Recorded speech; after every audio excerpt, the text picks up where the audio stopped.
Vozes Portuguesas. 24 horas no ar.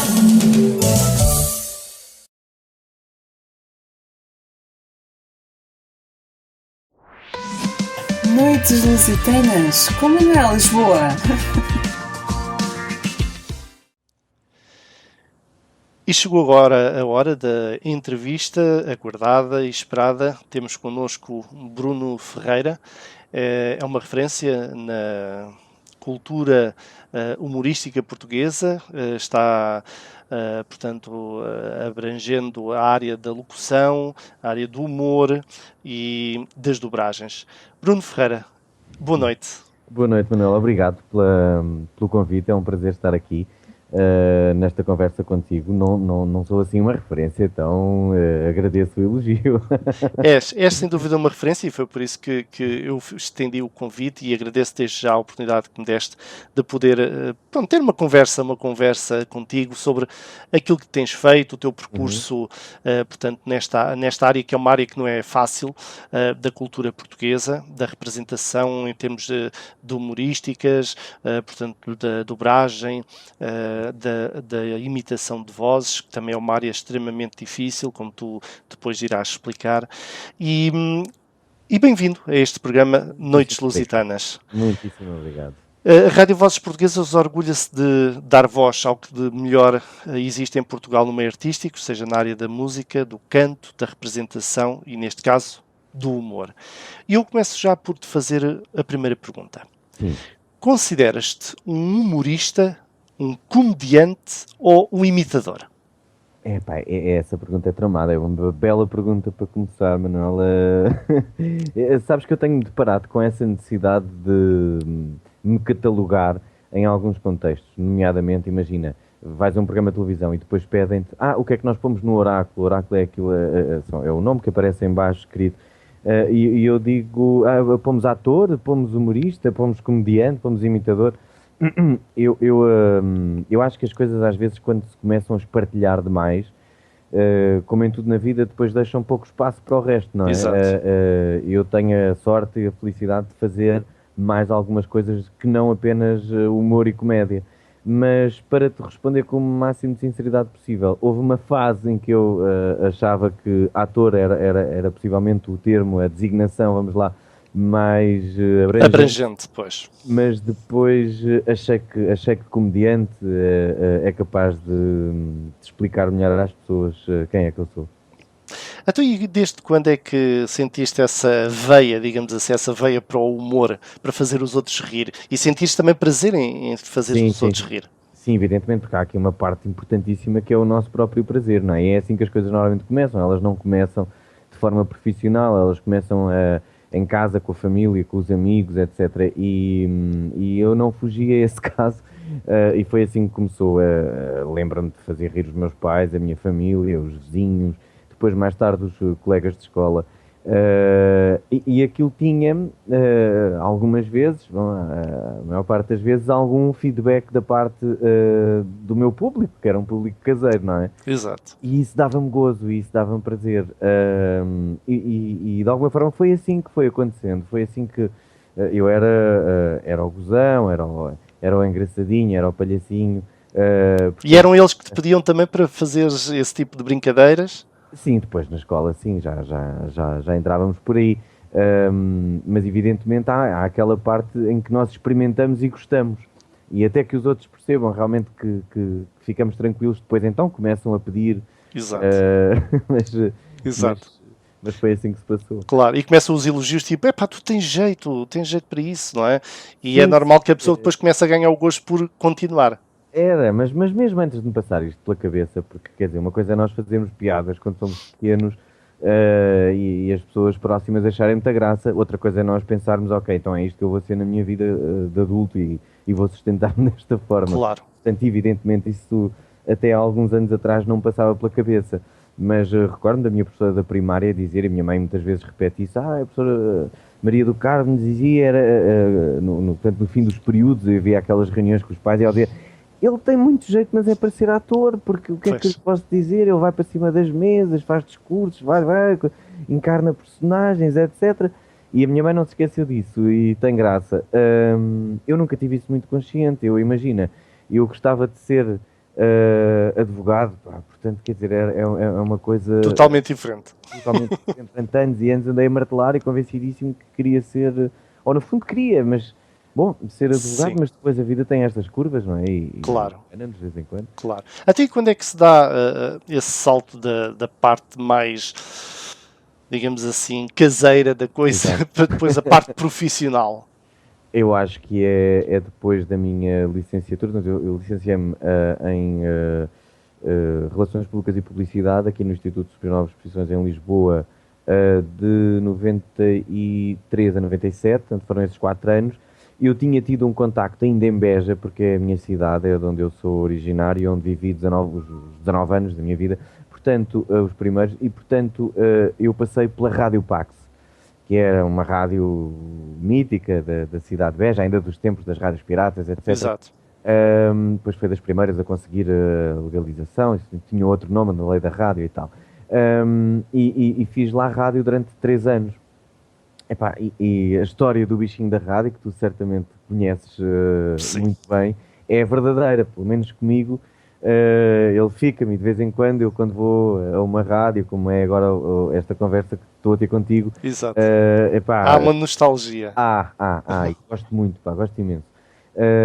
E entretanto, depois vim para Lisboa, licenciei-me, passaram esses tais 4 anos e no fim, depois fui trabalhar para uma empresa de comunicação, mas tive uma professora que trabalhava em publicidade na altura, a Ana Paula Cruz, que me pôs a experimentar fazer umas locuções. E foi assim que começou. Exato. E eu depois dessas locuções ganhei a coragem para ir, na altura estava a começar um programa chamado Contra-Informação, para ir bater aos estúdios da produtora do programa e dizer, pá, posso fazer um casting e tal. E fiz e felizmente fiquei, e é depois, a partir do Contra-Informação, que as coisas mudam. É claro que o Contra durou na minha vida 12 anos, portanto são 12 anos, são os 12 anos em que eu fui deixando as outras coisas Exato. e fui ficando nesta área. E quantas vozes é que tu fazias no Contra-Informação? Lembras-te? Não me lembro. Mas eram muitas, certamente. Eram muitíssimas. Porque era uma equipa relativamente pequena. Não? Era. Houve um momento nos anos de ouro do Contra-Informação, nos anos de ouro não só do Contra, mas do país, vamos lá. Exato. A RTP também tinha mais algum dinheiro para investir, etc. E, portanto, houve um tempo curto em que a equipa chegou a ser de 15 pessoas. Mas isso foi uma exceção. A equipa normalmente andava sempre antes das 10. E portanto tocava-nos muitas vozes a cada um dos elementos dessa equipa, não é? Como não podia deixar de ser. Havia Exato. muitos bonecos, sempre que aparecia um novo interveniente na vida política ou desportiva ou social do país e fora do país também, fazia-se esse boneco, portanto era preciso depois dar-lhe voz. Claro. Então, cheguei a fazer 20 e tal ou 30. E tu foi aí que tu, vamos lá, aprendeste o que é estar mesmo a sério em termos de imitação de vozes, não é? Mais profissional, claro. Sim, aprendi muito. Aprendi muitíssimo com o João Canticastro, com o Rui Pimpão, com o António Machado, com a Milabel, com a Luísa Cruz, e evidentemente com o resto da equipa. Claro. Porque eram pessoas que eu estava a começar, eles sabiam muito mais do que eu. Havia uma série de coisas que eram precisas serem aprendidas, não era só fazer a voz, era depois os tempos, não é? Exato, a técnica por trás. Exatamente, e a técnica também e tudo mais. E depois o Contra, sendo essencialmente um programa em que nós não aparecíamos, dávamos a voz aos bonecos, eles eram as estrelas. Depois possibilitou-me muitas experiências em que aí sim aparecia, sei lá, em programas de televisão, em galas, em coisas, espetáculos, nisto, naquilo e naquilo outro. Felizmente soube beber com muita vontade esses ensinamentos e são ensinamentos que me ficaram e que ainda hoje os tenho e que de vez em quando tenho que pensar e gosto de os recordar e de ver como é que as coisas eram feitas, como é que eu aprendi, como é que eu posso melhorar. Exato. Depois desse período do Contra-Informação, que ainda durou bastante tempo, Durou 14 anos. Depois, o que é que vem a seguir? É o outro, a continuação, digamos assim, não é? O contrapoder. Sim, isto em termos dos bonecos, sim. Sim, estou a falar em termos Exatamente. da parte histórica da tua de tua profissão, digamos assim. Então, como o Contra dura tantos anos, há coisas que acontecem ao mesmo tempo que são contemporâneas do Contra-Informação, como, por exemplo, 1, 2, 3, com a Teresa Guilherme, do qual eu fazia parte da equipa de atores residentes de humoristas, não é? Certo. Depois fiz um programa que foi uma das coisas que me deu mais prazer fazer, que foi na SIC Radical, que era um programa de autor que se chamava Edição Extra, que era escrito por mim e pelo Nuno Dionísio e pelo Nuno Vieira Faustino, em que nós basicamente tínhamos uma trabalheira tremenda, porque pegávamos nos telejornais, trocávamos aquilo tudo, editávamos as imagens e depois criávamos histórias novas e eu punha a voz por cima. Eu fartei-me de rir. Eu fartei-me de rir à pala desse programa. Tem cenas espetaculares. 2 temporadas desse programa na sim. Ainda está, se quiserem pesquisar no YouTube. Sim.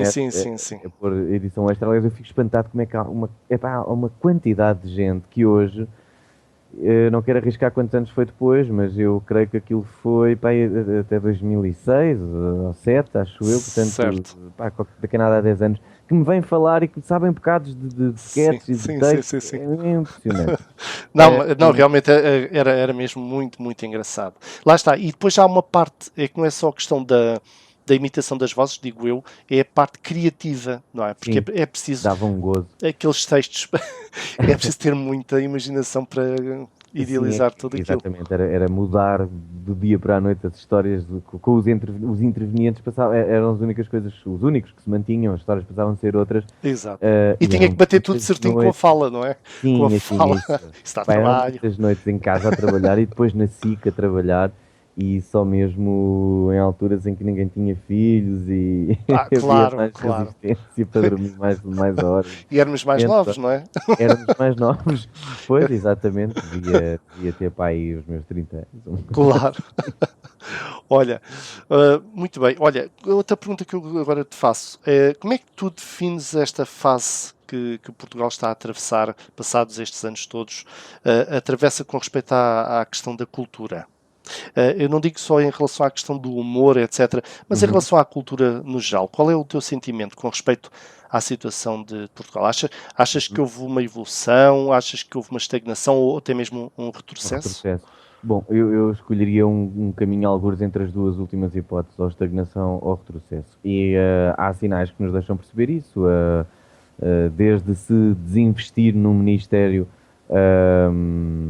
da Cultura e ao fim e ao cabo imensos bastiões da cultura do país que têm vindo a sofrer e a desaparecer. Lembro-me da Gulbenkian, por exemplo, o Corpo de Bailado. Esta escola que está agora a precisar de obras urgentíssimas, que há salas com pianos onde chove lá dentro, etc. Sim. E foi preciso quase que uma campanha dos órgãos de comunicação social, ainda bem que fizeram isso, mas quer dizer, não deveria ser preciso as coisas serem feitas desta maneira. Não era preciso haver tanta pressão pública, devia ser uma coisa para a qual o Estado, o Governo, algo básico. E os competentes por esta questão da cultura pudessem olhar e dizer, ok, temos que fazer isto. Portanto, eu creio que desde isto também, com algumas críticas, muitas críticas, mas desde a renovação do parque escolar, etc., ainda dos tempos do outro governo, às vezes é bom vermos, não pormos os ovos todos no mesmo cesto e vermos aquilo que fica de bom. E eu tive a ocasião de visitar a minha escola há 2 ou 3 semanas, a minha escola secundária, Dom Manuel I em Beja, porque houve um almoço de antigos alunos e eu não conhecia a escola, portanto fiquei completamente estarrecido por ver umas instalações fantásticas e ainda bem que hoje... Que vêm desde essa altura. Que vêm desta altura do parque escolar, exatamente, das escolas. Aquilo na minha altura, portanto, não tinha rigorosamente nada a ver com isto, claro, não é? Claro. E nós lá andámos, na minha e na tua, não é? Nós lá andámos, felizmente formámos-nos, mas se pudéssemos ter escolhido, preferiríamos certamente ter um contexto daqueles, não é? Claro. Como hoje existe na nossa altura. Agora, tudo isso está ligado, não é? A educação e a cultura, mas não seja, repara, mas não seja porque os próximos responsáveis pela cultura têm de ser gente bem formada. E portanto, lá está o aspecto da educação. Quem diz da cultura diz das áreas todas. Exatamente. Mas, a falar de cultura, Da ciência, etc. olha, da ciência, o Mariano Gago, que faleceu agora recentemente, e eu conheci o Mariano Gago por causa do Contra-Informação, e era uma pessoa com quem cheguei a trocar correspondência durante algum tempo. Exato. Era um indivíduo fantástico. Parecia um tipo afável. Mas 100%, 100%. Não deixava de ser um gênio, não é? E ao mesmo tempo tinha aquela facilidade em dar-se com as pessoas, etc. Eu fazia a voz do boneco dele, que era o Mariano Gaga. O Mariano Gaga.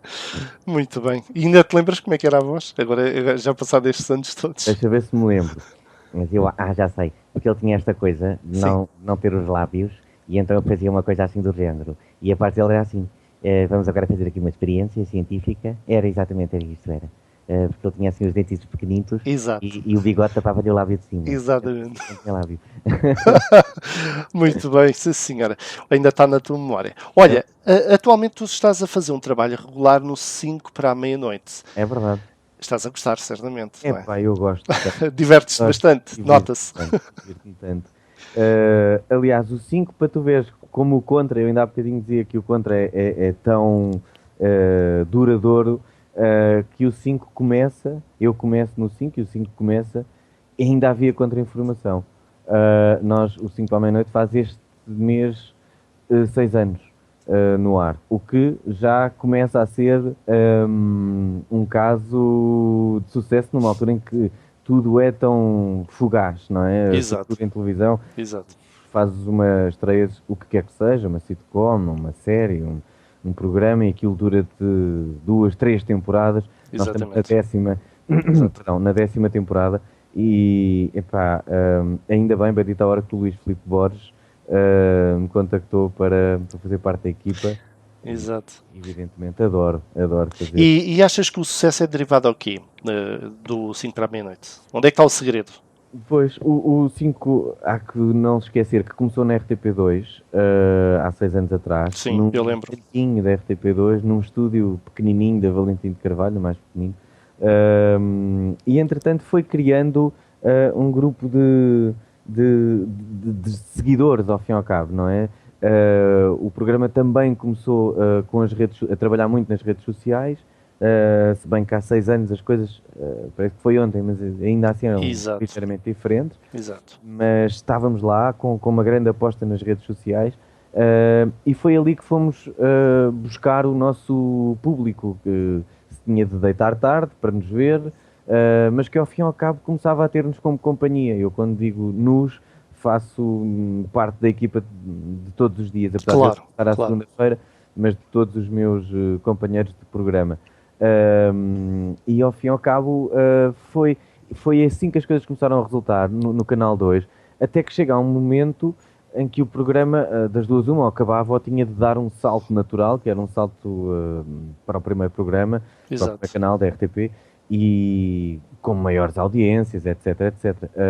Foi um momento estranho, porque deixámos de estar apenas expostos àquele grupo de espectadores que aquele nicho, não é? De mercado. Um nicho de mercado. Mesmo isso, era um nicho, era. Nós tínhamos um nicho, e era confortável, porque eles gostavam. Havia gente que vinha, havia grupos de fãs organizados. Exato. Vinham ao programa, uma coisa fantástica, gente do Porto, gente de todo o lado. E depois, de repente, nós sabíamos, íamos passar para a RTP1 e íamos passar a ser alvo de escrutínio de toda a gente, e que muita gente haveria de dizer, mas quem são estes agora? Claro. A pressão é diferente. A pressão é outra, completamente diferente. Acontece é que o programa continua a dar-se bem, felizmente, a aumentar os seus fãs no Facebook. Exato. E tu sentes isso particularmente contigo, em termos da reação do público ao teu trabalho, neste caso, que colaboras com o programa? Tenho um feedback positivo. Evidentemente, nós andamos nisto há uma série de anos e já percebemos que não podemos agradar a toda a gente. Portanto, mas enquanto houver 2 a gostarem e 1 que não goste, o resumo é positivo. Portanto, sim, largamente considero o resumo positivo, e tenho muita gente que passou a seguir o meu trabalho e que segue o trabalho dos meus colegas e companheiros de 5 à meia-noite. precisamente por causa disso, não é? Eu outro dia estava na rua e passa uma senhora dentro de uma carrinha, faz adeus, e eu fiquei-me a dar tempo a pensar, mas quem era? Mas quem não era? E depois ela veio aqui ao Facebook e veio dizer que era ela que tinha feito adeus e tal. Sim. Portanto, é engraçado a esse nível, é muito engraçado. Sim, é engraçado ver a reação das pessoas, não é? E sentimos que as feedback. pessoas gostam, não é? Exatamente. E há aqui uma ligação. Tu não conheces as pessoas, mas elas conhecem-te a ti, como é óbvio. É isso. Olha, vamos fazer uma pausa musical, vamos propor agora uma música que tu escolheste e depois vamos continuar a nossa entrevista. Fantástico. Ok? Bruno, outra pergunta. Tu achas que o humor é um bom remédio para a alma? Acho que sim. Aliás, há provas científicas que o riso e a gargalhada libertam substâncias, uma espécie, eu não sei, agora não quero estar aqui a entrar em pormenores para depois não dizer disparates, mas endorfinas, salvo erro, que nos proporcionam bem-estar, ou seja, assim que entram na corrente sanguínea. Por um lado, por outro lado, exercitar os músculos faciais está também provado que faz bem. Quando nos rimos e se for uma gargalhada, estamos também a promover o exercício abdominal, ou seja, eu só vejo vantagens e depois põe-nos bem dispostos, não é? Ao fim e ao cabo, eu tive há muito pouco tempo, fui passar os meus anos a Copenhaga e é incrível a diferença entre as caras das pessoas em Portugal a andar na rua ou nos transportes ou a conduzir dentro dos seus carros e depois fazermos essa mesma análise naquela cidade. Epá, e as pessoas rigorosamente têm outro sorriso e isso depois, tudo isso se acaba por manifestar não só no dia-a-dia dessas pessoas, como depois contagiando o dia-a-dia das outras pessoas com quem estas se cruzam. Nas relações sociais isso depois influencia muito, não é? Mas tu falaste de Copenhaga, mas eu que já visitei outros países também, tive a oportunidade também de sentir isso. Eu penso que isso depois também tem a ver com o estilo de vida que as pessoas têm, não é? A nível financeiro, a nível social, pronto. Ou seja, quando a pessoa vive uma vida mais folgada, digamos assim, se calhar tem outra alegria de viver, digamos assim. Tem. E eu falava com a minha mulher enquanto olhávamos para as caras deles sorridentes e eu dizia, pá, mas o que é que estará na base disto? E ela com sapiência dizia, está um sistema de saúde, um sistema de ensino e um sistema de segurança social e uma falta de emprego que a nada tem a ver com a nossa e fatores estes que depois lhes garantem um sem número de preocupações a menos que nós temos de arrastar todos os dias. Exato. E isso é mais do que suficiente, até porque repara, eu estive lá naquela semana em que cá no mês de maio tiveram 40 graus, ou foi o mês de maio mais quente, desde que há registro, etc. Exato. E eu cheguei lá, estava um frio tremendo e choveu. Sim. E teve muito escuro, etc. Fiquei com o tempo da cidade no meu telefone registado e de vez em quando ia ver por curiosidade como é que estará o tempo em Copenhague e está sempre cinzento. Ou seja, como é que nós, que temos este clima fantástico, andamos com estas caras. Exato. E eles depois com o tempo cinzento conseguem manter as caras que mantêm sorridentes. Realmente é daí, não é? Tem a ver com isso. E portanto o humor, não querendo fugir da tua pergunta, exato, é uma pequena ajuda, uma pequenina ajuda. Sim. Que nós temos para nos dar pequenos inputs de otimismo e de bem-estar, não é? Exato, e recuperar um pouco das mágoas do dia-a-dia, não é? Sim. Olha, nesta altura da vida nós vemos surgir no campo humorístico, especialmente no campo das imitações, novos talentos. Eu tenho como, por exemplo, uma referência o Luís Franco Bastos. Talvez seja dos mais conhecidos. Como é que tu... E o Pedro Soares, que é mais novo ainda que o Franco Bastos, mas que também se está a lançar. Está a começar a lançar. Como é que tu vês esta concorrência, digamos assim, olha, nesta área? Vejo com muita satisfação, porque eu acho que quantos mais formos, mais fortes ficamos. Isto é ao fim e ao cabo uma coisa que se nós quisermos ver através das gerações, podemos ver o João Caticastro, o Fernando Pereira, mais dentro da área das músicas e da voz cantada. Exato. Mas não só. O António Machado, o Manel Marques, já da minha geração, e depois vêm os outros, vem Franco Bastos, E depois já lá vem o Pedrinho Soares também, e eu acho que isto ao fim e ao cabo faz com que, e estou a falar, porque acho que é essa a pergunta, Manuel, das imitações, não é? Exatamente, no campo das Portanto, imitações. dentro do humor, as imitações. As Exato. imitações sempre foram vistas, não é sempre foram vistas, mas durante muito tempo foram vistas, e eu sentia um bocadinho isso, como quase que uma espécie de, eu não vou dizer uma aberração, mas uma coisa estranha. E ao fim e ao cabo, quantos mais comediantes, humoristas houver e a fazerem um bom trabalho, um muito bom trabalho, como faz o Luís e como faz também o Pedro, Exato. mais credibilidade e sustentação dão a este, vamos chamar-lhe, segmento específico Do dentro humor. do humor. Deixa de ser o tal parente pobre Deixa- do campo humorístico e É começa a verdade. ganhar massas, não é? Em termos de É popularidade. verdade, exatamente. Eu acho que isso é importantíssimo para nós que temos uma atividade muitíssimo alicerçada dentro desse campo de imitar vozes e com humor, não é? Com piada, não é? Claro, claro. Outro dos trabalhos que tu costumas fazer com regularidade tem a ver com dobragens. Sim. É um campo fascinante, não é? Eu pessoalmente também gosto muito, conforme já falávamos há pouco antes da entrevista, eu também gosto muito dessa área da dobragem. Dá-te prazer esse trabalho? Opa, dá-me muito prazer. Eu, ao fim e ao cabo, sou um grandíssimo privilegiado. Eu estás às 5 para a meia-noite, dá-te prazer. Dá muito prazer. Este Durante também dá. Mas é que eu não estou a fazer favor nenhum, estou mesmo a ser muito sincero. Dá-me Exato. muitíssimo prazer. Evidentemente, há trabalhos com os quais tu te identificas mais do que outros. E, portanto, daí também o prazer possa ser variável. Mas, Claro. do modo geral, dá-me muitíssimo prazer. E eu depois costumo apaixonar-me um bocadinho pelos personagens que faço. Tu agora tens um Passa- filme que está no cinema com a tua voz.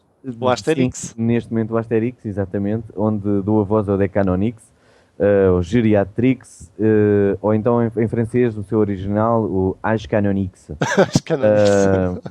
No fundo quer dizer sempre a mesma coisa, é o tipo mais velho da aldeia gaulesa, tem 93 anos, mas é um enérgico, é um guerreiro, ainda é um guerreiro, Exato. foi um guerreiro antigo, ainda é um guerreiro.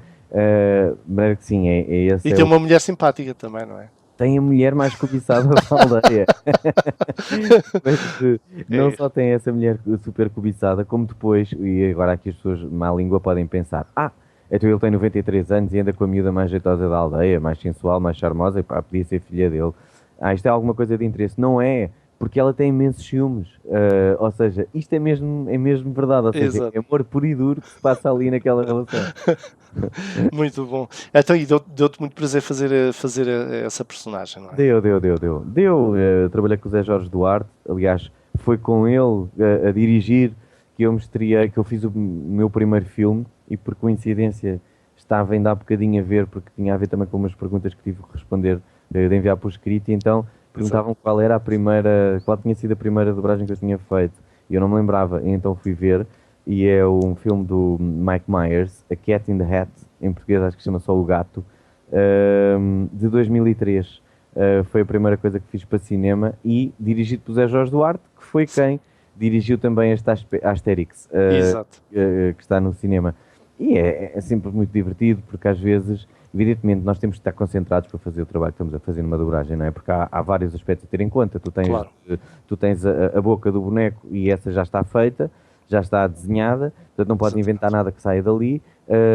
Tens que dar a intenção, tens de te aproximar da voz original, tens que manter os batimentos, aproveitar os batimentos da boca, Tem que estar sincronizado. sincronizar, evidente, é isso mesmo. Ou seja, mas de vez em quando há aso para ou te enganas ou dizes uma coisa completamente fora ou ao lado, ou então dizes outra quando há muita confiança com os Claro. diretores de coragem, dizes outra coisa que não tem nada a ver, e depois pedimos para ouvir aquilo na boca do boneco, fartamos de rir. Portanto, sim, tem. Mas a pessoa consegue também imprimir, neste caso tu, que já tens muita experiência, consegues imprimir um pouco não digo da tua personalidade, mas da intenção que queres colocar no boneco, não é? Ou seja, tu de certa forma personalizas um pouco aquele personagem. Ou seja, ele deixa de ser apenas um boneco traduzido, digamos assim, em termos de som, mas também imprimes uma certa personalidade. Sim, sem dúvida. Há algumas regras a nível das dobragens. A primeira é aproximar-nos da voz do ator original, não é? Que Exato. normalmente é americano, neste caso não. Francês. Porque a produção é europeia, exatamente, é francês. Mas é aproximarmos daquele registro vocal. E depois, evidentemente, as intenções, mas as intenções quase que já lá estão na matriz original, a menos que o diretor de dobragem queira fazer salientar por uma questão às vezes idiomática, e isto já tem mais a ver com a adaptação. Falaste na primeira tradução, o primeiro trabalho é traduzir realmente o guião, e o segundo é adaptar, e adaptar é uma coisa que, parecendo que não, é muitíssimo importante, porque é aquilo que torna verdadeiro para nós, espectadores portugueses, a história do filme. Certo. Porque uma coisa é os ingleses dizerem it's raining cats and dogs, e nós não vamos dizer que estão a chover cães e gatos, mas vamos dizer que está a chover a cântaros. Ou canivetes. Canivetes, exatamente são canivetes. E sim, é trazer toda a história e o guião para a nossa realidade. E cultura.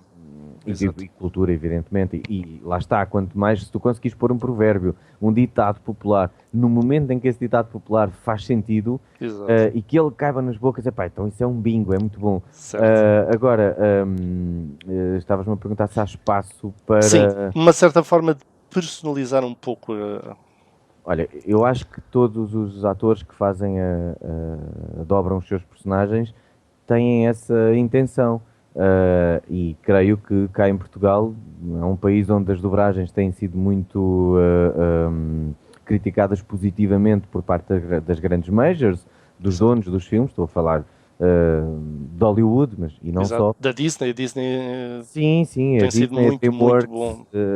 A Disney Pixar, a DreamWorks, etc. Eu próprio, não querendo puxar a brasa à minha sardinha, aconteceu foi o segundo filme que fiz, que era um Harry Potter, não me lembro qual da saga, e eu fiz um personagem que era o Shrunken Head, o cabeça encolhida, que era originalmente feito, já não me recordo o nome do ator, agora ia dizer, eu não me recordo. Mas é um ator africano. Certo. E há uma grandíssima diferença em termos da voz, guturais. Um africano consegue mesmo, quando estamos a ouvir cantar, etc. Exato, o registro é diferente. Um registro diferente. E então calhou-me esse personagem, e aquilo custou-me, suei as estupinhas, é assim que se diz, como é que é agora? É isso, é. É, não é? E depois lá acabei aquilo demorou horas e eu fiquei assim um bocado, acho que isto não correu muito bem e tal. E daí uns dias liga-me o diretor de dobragem, ligou-me do estúdio, aliás, para passar ao diretor de dobragem, eu digo, olha, pronto, ele vai-me dizer, olha, desculpa lá, isto foi chumbado e portanto vamos ter que chamar outra pessoa, e eu vou dizer, sim, claro, desculpa ter-te feito perder tempo. E no fim, o que aconteceu foi que eles tinham recebido um telefonema da Major americana a dar os parabéns porque aquele personagem era o melhor, tinha sido a melhor dobragem fora de... Não estavas à espera. Não estava de todo, como te digo, estava à espera que sem dizer, desculpa lá. Pois. Mas assim ainda sabe melhor, não é? Às vezes a pessoa estar convencida que fez um excelente trabalho e depois os outros não gostarem, a frustração aí... Pois, é verdade, mas isto deve-se também, e nunca esquecer, ao grande trabalho dos diretores de dobragem. Exato. Eles no fundo são o guia, não é? São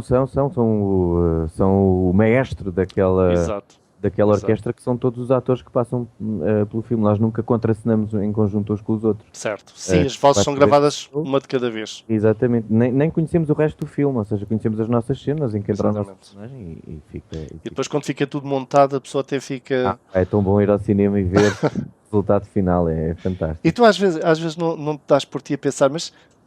sou eu mesmo que estou ali, é mesmo ali a minha interpretação. Às vezes não te surpreende um pouco o resultado final? Sim. E é fantástico quando isso acontece. É que nós sermos exigentes ou muito exigentes com o nosso próprio trabalho dá nisso. Ao fim e ao cabo, raras vezes são aquelas em que tu ficas completamente satisfeito. Mas quando isso acontece é uma grande sensação. Claro. Porque depois, quando vais ver o trabalho... aqui podia ter, ali podia ter, mas o trabalho é sempre assim, quer dizer, a qualquer nível artístico, seja a arte, a pintura, a escultura, a dança, etc., a representação, a escrita, o trabalho poderia ser sempre diferente, não é? Porque não há Exato. uma máquina, uma forma que faça as coisas de maneira igual. Claro. Portanto, é E se preciso fizeres estar a mesma coisa, está bom. exato, e se fizeres a mesma coisa, passado um tempo, se calhar já não vai ser igual, provavelmente. Já não vai ser igual, evidente. Nunca mais vai nem Claro. passar tempo, nem daí a 2 segundos. É o único. É uma impressão digital É única. uma impressão digital. Olha, vamos falar um pouco sobre o teu livro. Tu lançaste um livro há pouco tempo. Sim. sim. Tem um tema curioso. É- Quando eu vi o tema, fiquei, mas de onde é que saiu? De onde é que saiu este tema? A O vida tema é é, um cogumelo verde. exatamente, a vida é um cogumelo verde. Isto é um livro que fala sobre o quê? Ou qual é o conteúdo? Assim, em termos gerais, claro. Sim, claro. O livro é um conjunto de crónicas. Eu sou um grande apreciador de crónicas, tenho os meus autores de eleição de crónicas, o Miguel Esteves Cardoso e o Ricardo Araújo Pereira à cabeça, e depois outros. E às vezes só os leio nos jornais e nas revistas, e depois não leio o livro, mas é um género que eu gosto muito, literário. Certo. E portanto recebi um convite aqui há uns anos de um amigo que entretanto tinha pegado na direção de um jornal da minha cidade, que é o Diário do Alentejo, no jornal de Beja, e ele estava a querer criar uma equipa, etc., de colaboradores e tal, e convidou-me para escrever crónicas. E disse, pá, Paulo, mas como? Mas sobre o quê? E tal. Não, epá, isso é uma questão que tu decides. Exato. Deu-te liberdade criativa. Deu-me liberdade, mas e o género? Eu disse, pá, o género é o teu, foi o que ele me dizia. Quer dizer, tu és uma pessoa que vê as coisas com uma... Eu quero que aquilo tenha uma vertente humorística, uma coisa... E eu, epá, está bem, nunca tinha feito propriamente isso. Já tinha colaborado com outros órgãos de comunicação, etc., mas nunca tinha feito propriamente aquilo assim. E eu, está bem, aceitei o desafio. E, portanto, este livro A Vida é um Cogumelo Verde é um conjunto dessas crónicas que vão de todos os temas, sobretudo política, mas passando pelo social, passando pelo desporto, sei lá, pelas coisas mais banais às mais complexas. Exato. E, portanto, Coisas que calhar tu observas no dia a dia e que depois sim, transportas.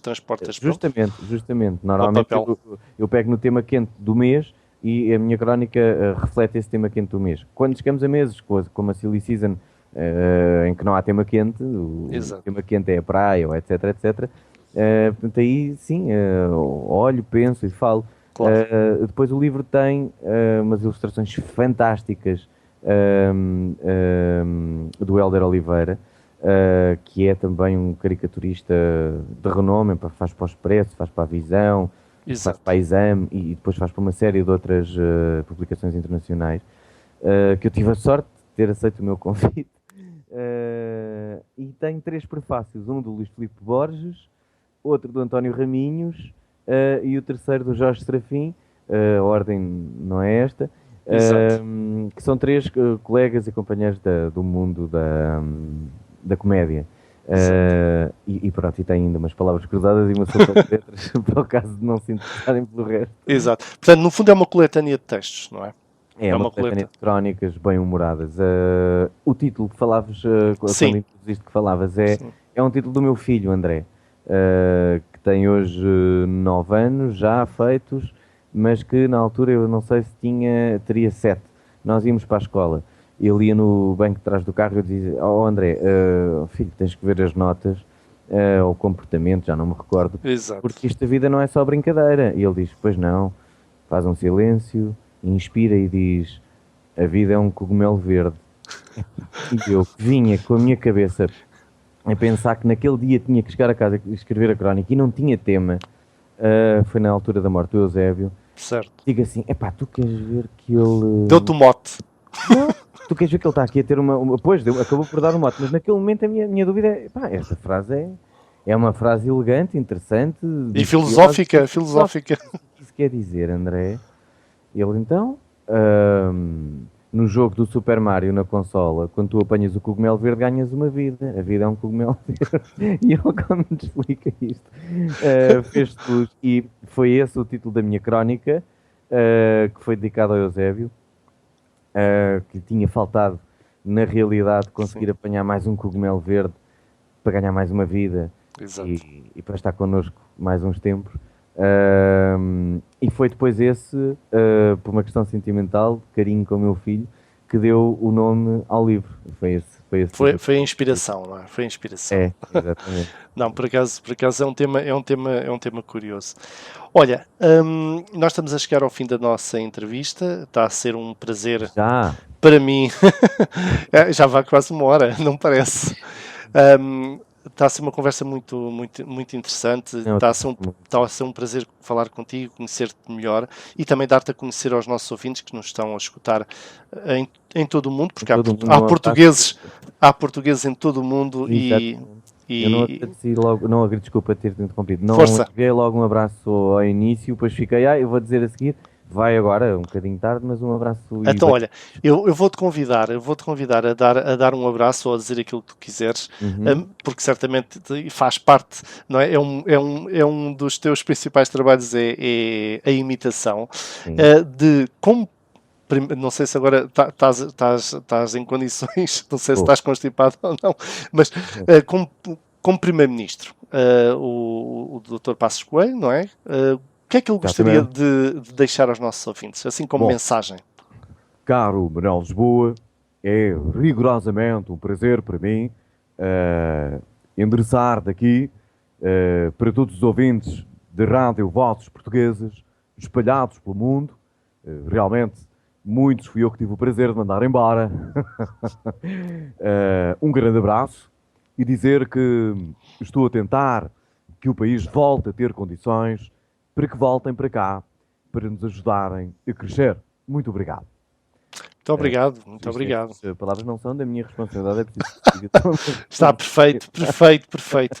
E já agora vamos falar da cara metade deste governo, o Dr. Paulo Portas. Bom, muito bem. Dr. Paulo Portas, claro que é a cara metade, uma vez que se um é primeiro, outro é vice.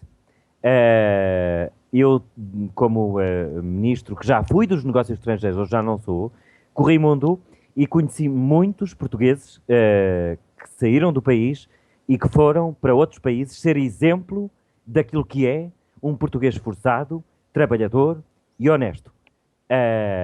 Em todos os países em que vocês estão radicados, vai daqui o meu abraço fraterno e viva Portugal!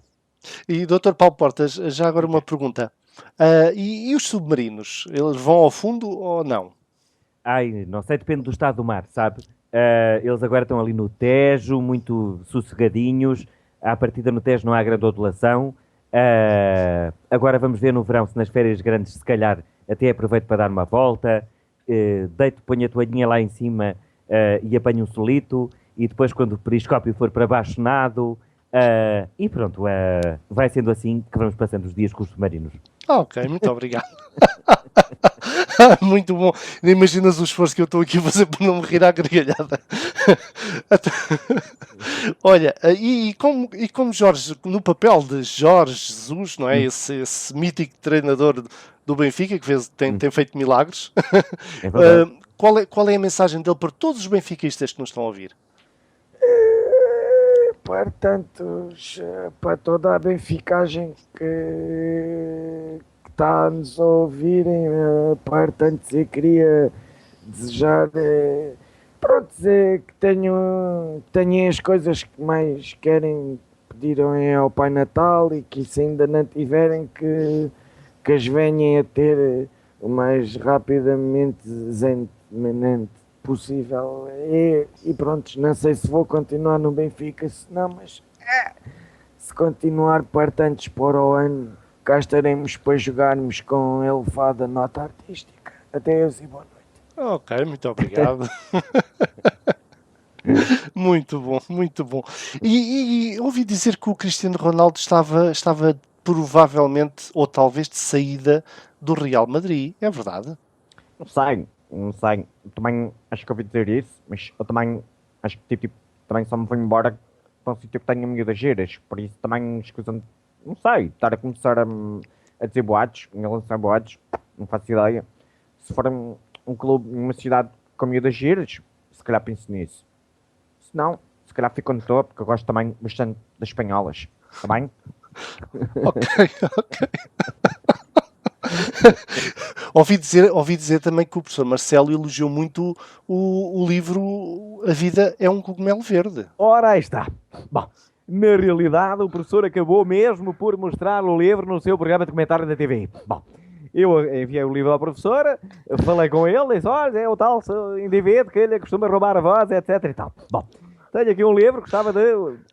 manda o livro, deixa na TV. Bom, deixei o livro na TV, depois falei, o professor já recebeu o livro, não me veio cá parar. Digo eu, bom, então roubaram o livro. Bom, então se calhar foi esse. Então, pedi outra vez outro livro para a TV, o professor já recebeu o livro, não, acabei por não receber nada. Bom, digo assim, ouça, já são os 2 livros na TV.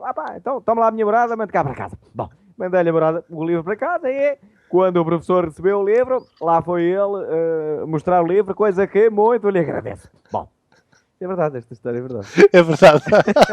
Por 2 vezes. 2 vezes o livro foi para a TV, 2 vezes o livro desapareceu, amavelmente. Alguém é fã lá na TV. Pois não faço ideia, sei que aí autografado para a TV, para o professor Marcelo e tudo. Ai, que giro. Dedicatória, não é? Como Sim, claro, como convém. Olha, Bruno, mais uma vez obrigado. Eu gostava só de fazer uma última pergunta. Com certeza. Projetos para o futuro. Eu sei que é difícil falar assim a um tempo futuro muito largo, mas assim mais imediato. Tens alguma coisa em vista? Estou aqui com 2 coisas que infelizmente apetecia-me poder explicar-te melhor, porque é a tua pergunta, mas que não estou ainda em condições de poder fazer, mas uma tem a ver com um regresso à rádio, com essa possibilidade, pelo menos. Eu falei-te há pouco na Rádio Pax em Beja, eu depois aqui em Lisboa ainda tive 4 anos na Renascença, onde fazia também um programa de sketches humorístico chamado Memória de Elefante, que tinha a ver com as efemérides passadas naquele dia, no programa do Paulinho Coelho. Eu tenho rigorosamente muitas saudades da rádio e, portanto, estou a estudar essa hipótese, mas também ainda não, infelizmente não posso explicar. E depois também a nível de televisão, fora do que faço hoje em dia, 5 para a meia-noite e mesmo até da RTP, ou de qualquer um dos 3 canais principais. Exato. Portanto, também existe essa possibilidade. Portanto, há aí um projeto que se está a avizinhar. Há esses 2 projetos, sim, a rádio e a televisão, e são 2 coisas que eu gosto muito, tal como gosto de escrever, tal como gosto das dobragens de cinema, tal como gosto. Olha, tenho esta sorte, é muito bom. Sim. E tal como imagino. E tal como tu certamente gostas de fazer estas tuas emissões, porque vê-se pela simpatia, pelo bem que te preparaste a colocar as perguntas e, portanto, só eu agradeço. gosta de fazer as coisas bem. Com um convidado como tu não é difícil. Não. Obrigado, Bruno. Olha, e desejo-te as maiores felicidades, tanto a nível pessoal como profissional, e espero que, continues a brilhantar os programas televisivos onde nós te vemos com a tua capacidade criativa e de interpretação. Força, e até um dia destes. Igualmente, pode ser que num futuro possamos falar mais um pouco. Claro que sim, com respeito aos projetos que tens a vir a desenvolver no futuro. Não é? Exatamente. Esta conversa, muitíssimo. Olha, vamos terminar com a última música, escolhida também por ti para esta emissão, para esta entrevista, e espero que os nossos ouvintes tenham gostado, e certamente gostaram. Certamente gostaram de conhecer um pouco melhor, não apenas o profissional, mas também a pessoa que é Bruno Ferreira. Um grande abraço. Um abraço para todos. Obrigado. Obrigado, Bruno. Noites Lusitanas com Manuel Lisboa. Rádio Vozes Portuguesas. 24 horas no ar.